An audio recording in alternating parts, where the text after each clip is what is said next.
As you board, please move across your car to make room for everyone, and kindly offer available seating to those needing special assistance. If you're standing, please hold on to the handrails and stay clear of the doors. They will be closing in a moment. Thank you.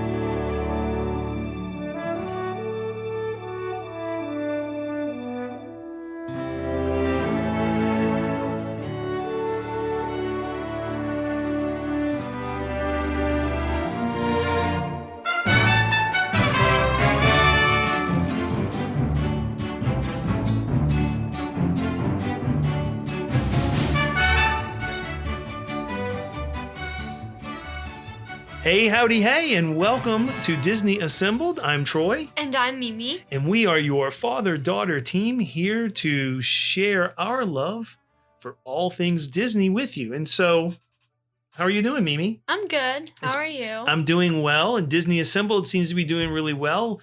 We've produced a few episodes of the podcast, and we're growing a followership on our social networks, especially Instagram. And so it's been really exciting to get some feedback from some of the people who have either connected with us over our social networks or are listening to our podcast, like the people who may be listening right now. So it's been very exciting. As a matter of fact, we've even started getting some 5-star ratings and reviews on Apple Podcasts for Disney Assembled. So I thought I would share one with our guests today. Here's one of the reviews that has been written. It's by B and Poppy. And B and Poppy wrote, "This is a wonderful thing to listen to as a father and daughter talk and tell everyone the great time they have had and their thoughts about all of Disney. I have enjoyed every episode they have recorded." That's fantastic. Yeah. That's great feedback. So thanks, Mom. Thanks, Dad, for the review.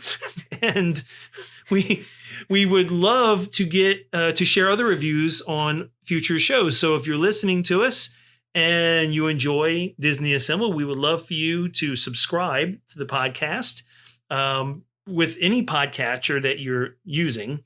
But if you're on Apple Podcasts, we would really appreciate the 5-star rating and write a nice review for us. So unless you didn't like the podcast, if you didn't like it, please don't leave a review. Yeah. If you don't like it, don't leave a review and just skip that part. Just kind of don't just pretend like we didn't. Just move on. Just move on from there.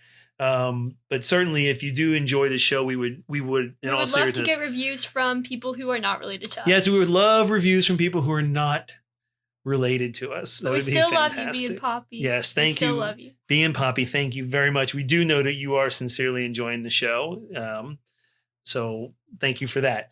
But if you are looking to connect with us online on one of our socials, Mimi, why don't you tell our friends where they can find us? So they can follow us on Instagram, Facebook, and Twitter, all at Disney Assembled, or they can send us an email, disneyassembled@gmail.com, for ideas for the podcast, thoughts on a previous episode, or some kind of other inquiry that you may have. So that's your way to find us. Feedback is really important to us. As a matter of fact, feedback from listeners is more important to us than, statistics on how many people are even listening to the show. Because if we know what our listeners like the most, then we can maybe plan our conversations to include those things more often. Yeah, that was the thing with the new logo, right? We had changed it to the microphone with the Mickey ears or whatever. And I really liked it like that with the shadow. And then Papa comes telling me, he goes, "Mimi, do you like the castle behind it?" And I was like, well, I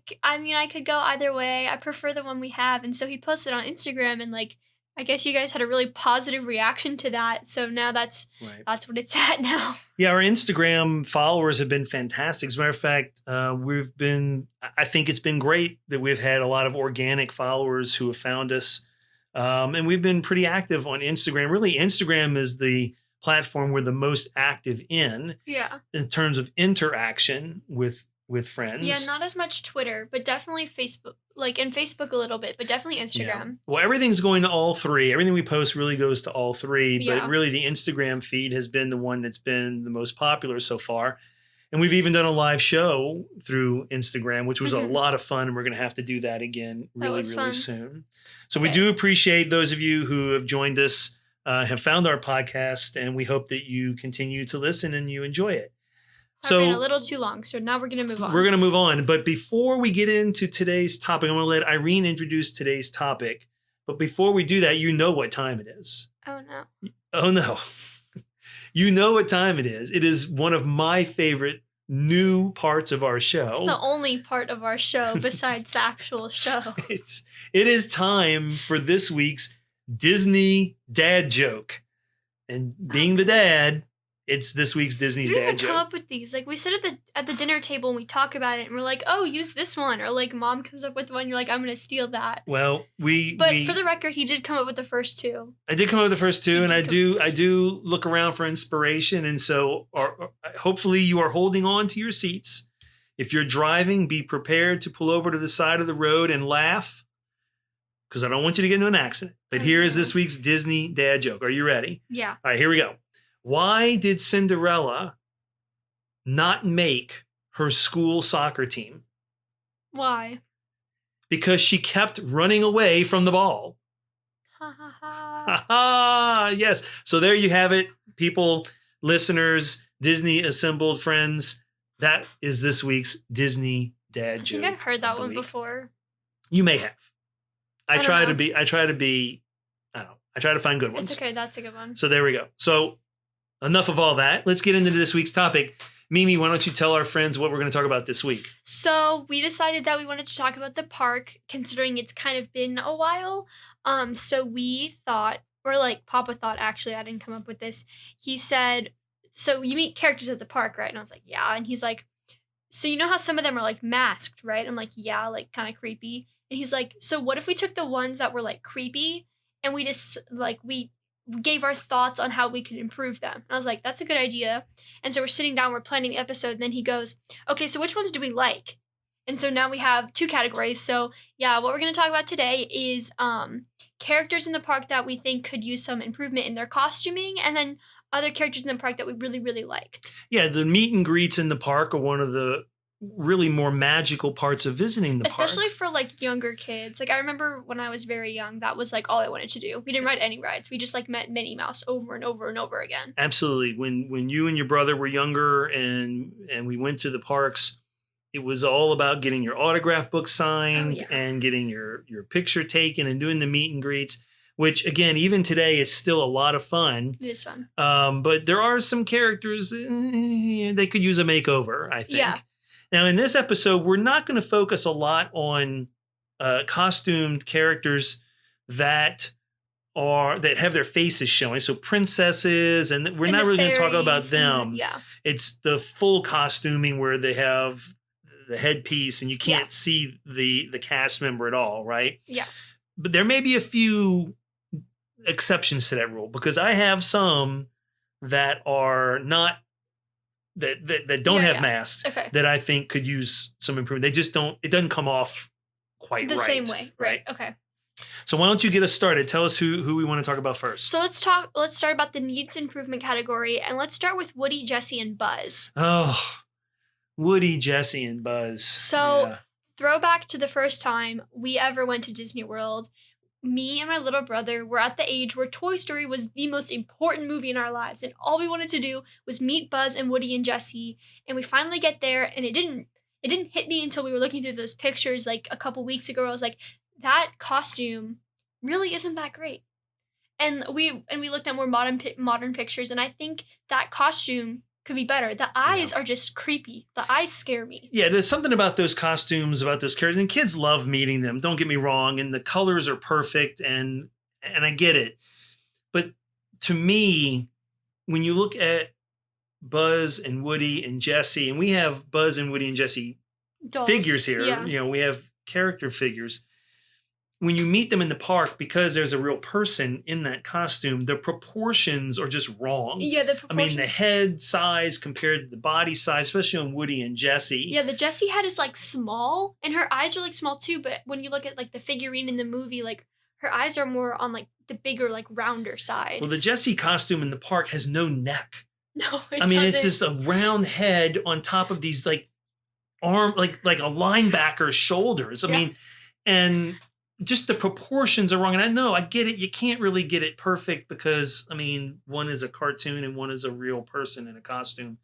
But the proportions on Woody and Jessie, to me, it's just, I mean, they're just not right. The arms are not long enough. I agree. And I mean, there's something about they look like they could lose a few pounds almost. Yeah, like they look kind of on the chunkier side. Now, for me, I don't know about you, I'll let you talk about Buzz here in a second, but for me, the problem with Buzz is the eyes. Like Buzz's eyes, he almost looks evil. Yeah. The way he's kind of got this kind of weird grin and his eyes aren't quite. It's like, it looks like almost like Buzz is turning to the dark side. You can't say that. You can't say that. Well, he's joining Zurg and he's going to join the dark side, right? No. My problem with Buzz is I don't think they make him look robotic enough. Like, Buzz is a space ranger. You need to make him feel like a space ranger, where I think he feels just like a person. Like, you know, like I've seen what they can do with Buzz in the ride. Like, I've seen them with that machinery, so I think they can translate that over to a actual costume. Right. It doesn't feel real enough for me. Right. And I know one's an audio animatronic and one is a person in a costume, but the difference between like the Mr. Potato Head animatronic, which is really interactive, which is spot on, it's and really cool. The Buzz and the Woody and the Jessie. So let's move on to another one. The next one I think we wrote down are the Mr. Incredible and Elastigirl and Frozone, like the Incredibles ones that we've met. I didn't mean to cut you off. Go I ahead. thought I was starting this one. Anyway, whatever. Start it. Go ahead. So my problem with the Incredibles is they feel chunky. Like, it's like what you said. They feel unproportional. Like, like you look at Elastigirl and it feels like her figure is like plastic. And like, I get it once a cartoon, but like in the movie, she's thin and she has that hourglass figure. And then you look at the character costume and it's big and it's chunky and it looks like it's hard to move in. Like, and that's my problem with We're not Mr. fat Incredible. shaming her. No, But like the costume looks bulky. Like, it looks like I just put on a pair of football pads and then put on my costume. Like, it doesn't look right. Yeah, I think of those three, Elastigirl is probably the one that is the closest to the cartoon. Yeah, probably, yeah. I think Mr. Incredible's face needs a little work. Like, it doesn't quite look the way it should. And again, even his proportions are like different, right? They're just, I would almost rather they had an out of shape Mr. Incredible. Because I think that would be really fun, right? The out of shape Mr. Incredible before he, got back in shape. And Frozone in the movie is a lot thinner. Mm-hmm. So I know they try by making the head a little bigger and so forth, but I don't know, those characters just don't quite they don't quite hit the mark for me. Like, Frozone feels too tall, and Mr. Incredible has the body on Mr. Incredible for me is spot on. I think it looks just like he does in the movie. But the head is too small. And so it doesn't feel right for me. Anyway. Well, no, I think there's a similar Incredibles and Toy Story characters. There's some similar challenges with them. On there. Mostly, I think, in terms of proportion of head to body and so forth. Who's next? The Beast. Oh, the Beast. I think the details on the Beast are amazing, beautiful artistic work. But the head, there's something is wrong with the head and the neck area. Like, from the shoulders up, like, there's something going on there that I would like to see fixed in the future.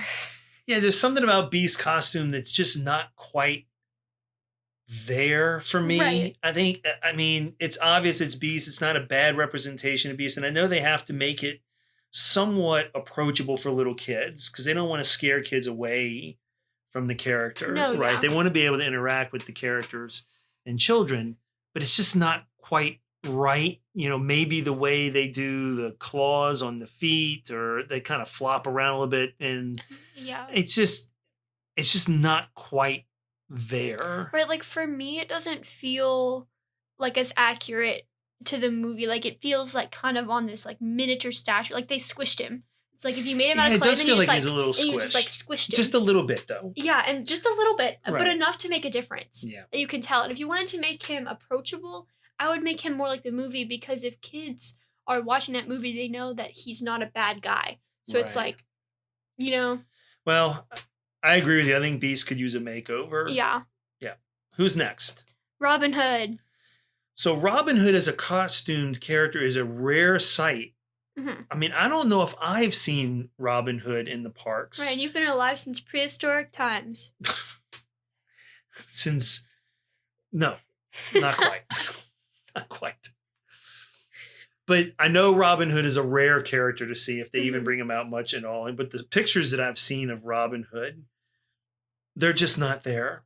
Mm-mm. It's just not quite there. And it shouldn't be that hard, because he's not a super tall or big character. Right. But it's too furry. Like the legs are too furry, and in the movie it's not as furry in the leg, and they're little. It just didn't come out right. The Robin Hood character for meet and greets, the pictures that I've seen, you can do better. Yeah, I agree. Yeah. Okay. That was a pretty simple one.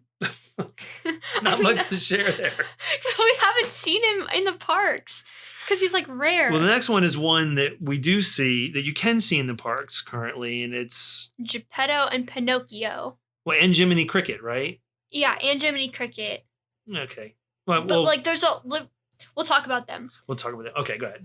So Geppetto and Pinocchio, Geppetto creeps me out. Like, I think if you were like the actual drawing of the character from the film is well represented.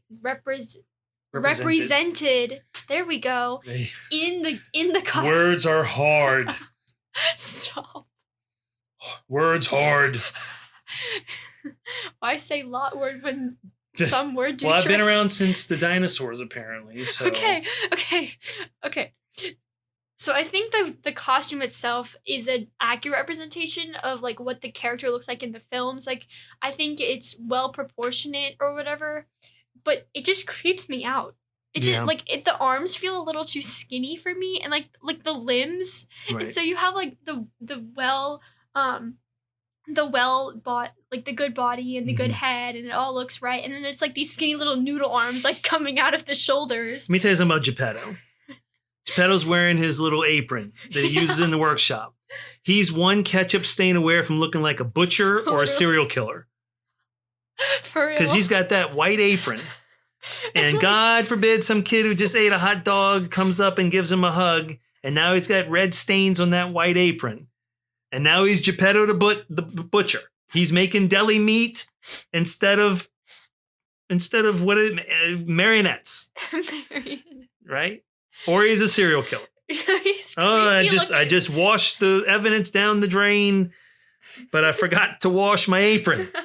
Someone called the Disney cops. But I do think though, if like a kid with like ketchup, like if a kid got ketchup all over the apron, Geppetto would go back inside before someone would. Or he would take out a saw and start cutting the child into pieces. He would do the butcher thing. Stop. He would do the butcher thing.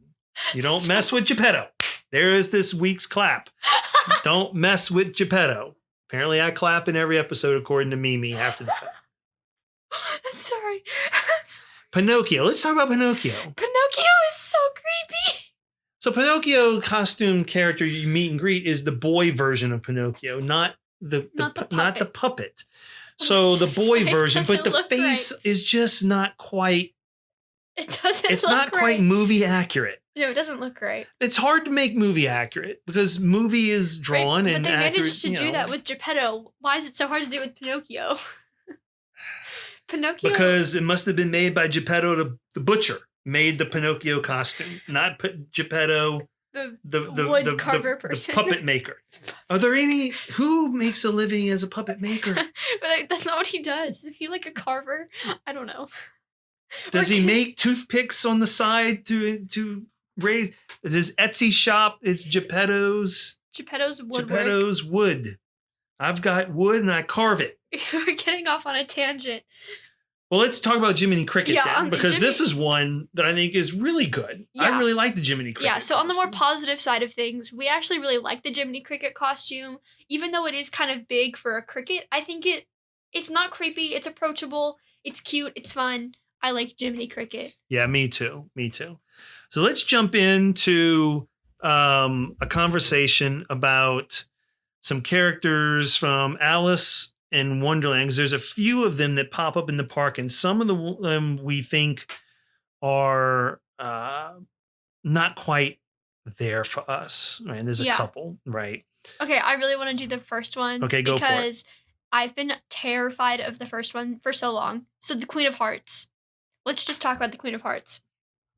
So in the movie, she makes that really angry face, and then she turns red, and then that's where the whole thing blows up, right? That's like the climax of the movie almost, right? Where she blows up, and the character in the park is making the same face. Now, I don't know about you guys. I don't know about Papa. I mean, probably not you, but that part of the movie is the most terrifying part of that movie for me. I was terrified of it. Like, I would skip the part where the Queen of Hearts would get angry because her face creeped me out. Yeah. And so when I'm walking around the park and this like big, giant, chunky, like angry Queen of Hearts is walking around, I'm turning around and I'm running the other way. I don't want to have any part of that. No, I don't want nothing to do with that.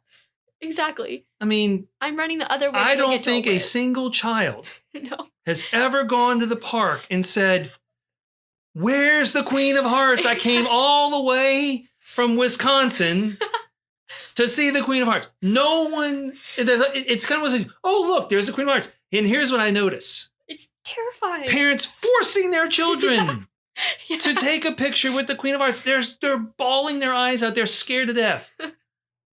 They're scared to death. Scary. It's so scary. It's so scary looking.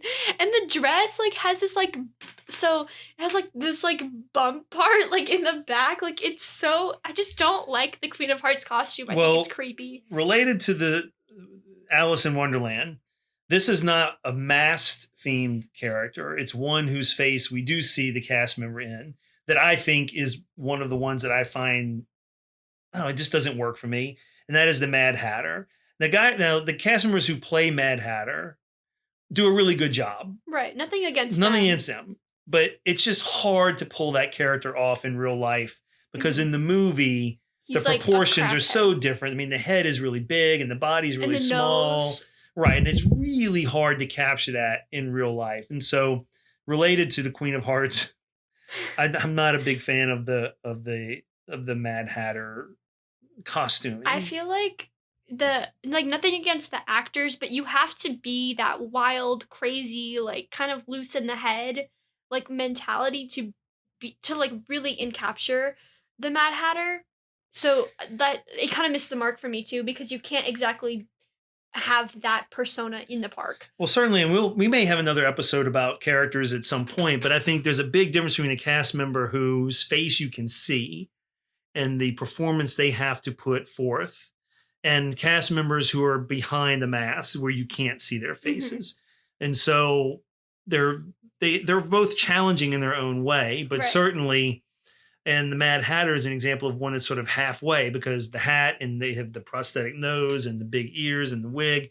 So it's sort of someone's face, but it's an altered face, but it's not, but you still have to act it out. Yeah. And it's a little difficult to do. Side note, I think the actor that does Alice always does a good job. I think every Alice we've met has been really good. Okay, whatever. That's not related to the episode. Do you want to mix some good ones in and then come back to some bad ones? Let's talk about some good ones. So we already talked about Jiminy Cricket.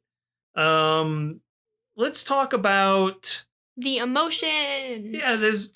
So talk about them. Okay, so you haven't actually seen Inside Out, but you play Disney Emoji Blitz. So you have all the emojis, all the emotions. So anyway, I have seen Inside Out, and if you've seen that movie, it's a movie I think aimed at like tween teenagers, I guess, because like Riley's 12 and she goes through this rough time of moving and she loses her happiness and she becomes like depressed, right? And I think like the movie is a really positive message, but I think making those characters into like, meet and greet characters for the park is something that is really challenging, right? Because you have to be joy. Like you have to always be happy, and sadness has to be sad, and anger has to have this angry persona without actually showing any emotion through the face. And so props to the actors, because that must be really hard to like portray fear without like actually showing any fear. So I think they do a really good job doing that. So I think the emotions hit the mark when you talk more about when we're thinking more about like visibility, I guess, like actually seeing the physical costume. I think the faces could be better, but I think they do. I think everything else about it is really, really good. Yeah, the pictures I've seen of like joy and sadness are really good. I mean, Yeah. they're pretty spot on from the movie. The sadness one is definitely the best one. And so, yeah, those are really good. And yeah, I think those are good ones to have. Let's talk about another set of good costume characters. I'm going to bring these up. I'm going to mention pretty much all of the characters that you can meet in the Star Wars world. Mm-hmm. I mean, the Kylo Ren costume is perfect. Oh, it is. And I think the way that they do the voice, now Kylo's not the most approachable. But he's not supposed to be approachable. But when you go one-on-one, like we went to the launch bay and we had to wait in line to meet the characters that time. That was perfect. Yeah, we were all a little creeped out by Kylo. He was a little creepy. He wasn't nice. He was very intimidating. And but like, that was his character. But he does a great job of it. And so all of them are great. Chewbacca was fantastic. The Darth Vader. One of my favorite scenes of all time was when we met Darth Vader for a meet and greet and Mimi stared him down. Like they had a staring contest and Vader was pointing at her and she wasn't giving in. I have a picture of it. I think we shared it on Instagram at one point. We'll go back and look. I think it was Vader. He was, not sure. I don't know, but it was pretty good. And of course the Stormtroopers. The Stormtroopers do a great job. Are great. And they're funny and they're interactive. We love the Stormtroopers. I want to talk about Chewbacca. All right. So tall. If you have not met Chewbacca in real life, get on that, please. So tall. The man must be on stilts in a masked costume. Yeah, there has Unless to be. you have a 7-foot actor, that man is on stilts. Yeah, it's tall. And it's amazing. I absolutely love Chewbacca. And we haven't been to Galaxy's Edge, but again, the pictures and the videos I've seen, the Rey does a really good job. Fantastic job especially with children. Just does a fantastic job. But I think that's like Rey's character. Like they portray Rey as this like, I don't know, leadership mother. I don't know. Yeah. I don't know. Let's jump back to needing improvement. So we have a couple of characters where we're running a little bit over our normal length of time for a show, but that's okay. We're having fun. And I think our guests are enjoying this. We have a few more we want to go through. Let's go through. Oh, that's a good one. Let's talk about Genie. I love Genie in Aladdin. Yeah. I'm not a fan of the genie walking around for the meet and greet. It looks like the head is like detached from the neck. And like the head is like the face is its own like mask. Right. It doesn't look attached. And part of the problem is Genie as a character, the head and the body are all like one smooth color. Yeah, it's like a fluid motion. You can't capture that in the costume. The costume has a fabric, and so the face is a certain color and it's a different color than the fabric, legs and arms that are normally a little dark. The face looks like Genie, but the rest of it just doesn't complement the character well. It's a really hard character to do a meet and greet for. I think the Genie meet and greet costume kind of has like a Dorito body. I don't know if you know what that is, but it's like you have wide shoulders. It's like the front part of the Dorito. Mm-hmm. And then like from like your armpits down, it goes at this like angle, right? To like make like a V shape. Right, to make a V. Like it's called a Dorito body. I mean, that's what I call it. So like I feel like the face is detached from the neck. And so you have this like funky looking face, and then you have this Dorito body with these like big arms and these little short twig legs. And funky looking. Funky. It doesn't look right. It's a family show. Want to make sure we got that right. Yeah. like his legs are like small because like the actual bodice of the costume goes like all the way down past your knees. Right. And so he has his little tiny legs and these like purple like shoes. Like it just doesn't look right. Yeah, it's not quite right. Stick to a projection for the genie. So another one that we thought needed improvement that you actually pointed out was Olaf. Olaf is too big. He's too tall. He's way too tall. So Olaf as a character is tiny. Much smaller than Anna and Elsa. And I get it. You want to meet Olaf. Right. Olaf is a staple of And Frozen. I get it. All of them are probably bigger than, because Mickey Mouse, that's not a real size mouse. Right, but like Olaf is portrayed as small. Yes. So if you were in a meet and greet with Olaf and Anna and Elsa. And Olaf is taller than Anna and Elsa. That's a little. Does that throw you off Throws too? you off a little.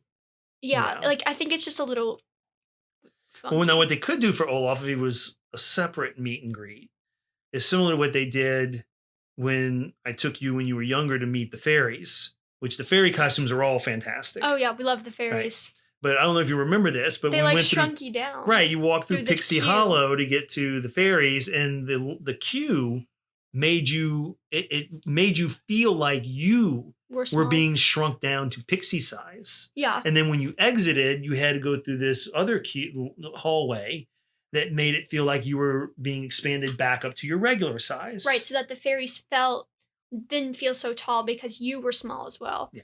Either that or do what they did maybe with like BB-8 or R2-D2 or even like push the trash can even and make him an animatronic, a controlled animatronic, because I think you can do a character like Olaf in that manner and it wouldn't be weird. Like I think it would be okay to do Olaf like that. Because then you can do more things with him in like parades.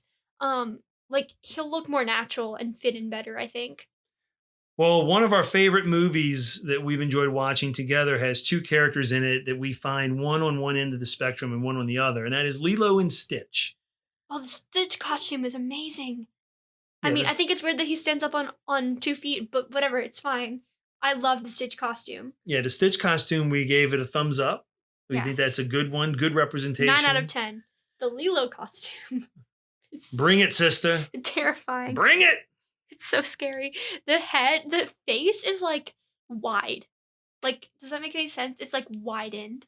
For people around my age, the Lilo face in the costume, not in the movie, and I'm not, again, don't get me wrong, it's fine, but it reminds me of like characters from Pink Floyd's The Wall, where there's like no expression, but she's got barely an expression. There's a lot of blankness on that face. And it's just weird. So people, of a certain age might recognize that a little bit. But yeah, Lilo's, it's like cold, dead it's eyes. hard. It's just a hard character to bring off in live action. Well, I don't think so. I think they should do Lilo the same way they do Moana and have it be a person. Yeah, but Lilo's a little girl. And so I guess Moana's also a little girl. I don't think, no. Moana's more of a teenager. Right, but Wendy's a little girl. And they do Wendy and Peter Pan. Yeah, but those characters are older than Lilo. Lilo's probably what in the movie? What would you say? She's like 10, 8? No, she has to be like 12. 12? Yeah. She's like 12. I thought she was like 6. I thought she was older. Well, she's potty trained, so she's got to be at least 2 or 3. I'm guessing. I don't know if that's true or not. I'm guessing. She goes like surfing by herself and like walks herself to like hula class. Like I think she's she's like 8. Yeah, she might be 8. Whatever. I don't know. It's hard to capture. But Wendy Darling is like. Wendy's probably like 11. Yeah, no. 12. No. John. 13. She's 13. Yeah, because like the transition from like a nursery to like a room is like womanhood. She's in charge 13. of watching over the kids, so she's got to be old enough to do some babysitting. So like 13 or 14. Something around there, yeah. Ew, she's like my age. Creepy. Just don't, follow any shadows out the window and you'll be fine. So we had one more that we thought was actually good. So we're going to end on a good note. And one that you didn't really want to meet because you were scared of it when you saw it in the park. But you have come to really appreciate this costume character in the park. And who is it? Rafiki. Rafiki. I'm so scared of Rafiki. He was like a monkey and he was big, but like I've come to realize that the details on that costume are amazing. They're beautiful to look at. Like the detail gone into Rafiki is like an absolute 10 out of 10. Yeah, Rafiki's a good costume. It's a good representation of a cartoon character in real life using costuming. I thought the proportions are well done, and it comes off well. It comes off as a good character for a meet and greet. Definitely. So there you have it. We've come up with a list of some characters. You, our listeners, may have characters you'd like our opinion of, or you may want to share your opinion of the characters we went over today with us. And if you would like to get in touch with us to do either of those things, Mimi, how can they do that? They can send us an instant message on Instagram, Facebook, or Twitter, all at Disney Assembled. Or they can send us an email, disneyassembled@gmail.com. Yeah, and don't remember, if you haven't done so already, subscribe to the podcast, please, on your favorite podcatcher. We're on many of them. If you listen to podcasts on a service that we are not on, please let us know. Shoot us a message so we can get on that. But if you haven't subscribed, we'd really appreciate it. And certainly if you are listening to us through Apple Podcasts, like we mentioned earlier in the show, we would love for you to just take 2 minutes, do a quick 5-star rating and shoot us a real quick, nice review. Unless you didn't like the podcast, then please do not leave a review. Absolutely. We want to make sure you listen to that. If you did not enjoy the podcast, just ignore the review part. Ignore the rating and review just part. Click out. And just try again next week. We will try to do better. Shoot us an email and tell us how we can do better so that we can get you to that 5-star rating and review love for us, because we would love to be able to do that. And if you do share a nice review of us on Apple Podcasts, we'll be happy to read it on a future episode. Yep. Well, there we have it. We've covered a lot of ground today, Mimi. I've enjoyed our conversation. Yeah, this was And we'll put this one away and come back to next week's show. So I guess that'll do. And with that, I guess we'll just leave our guests with see you real soon.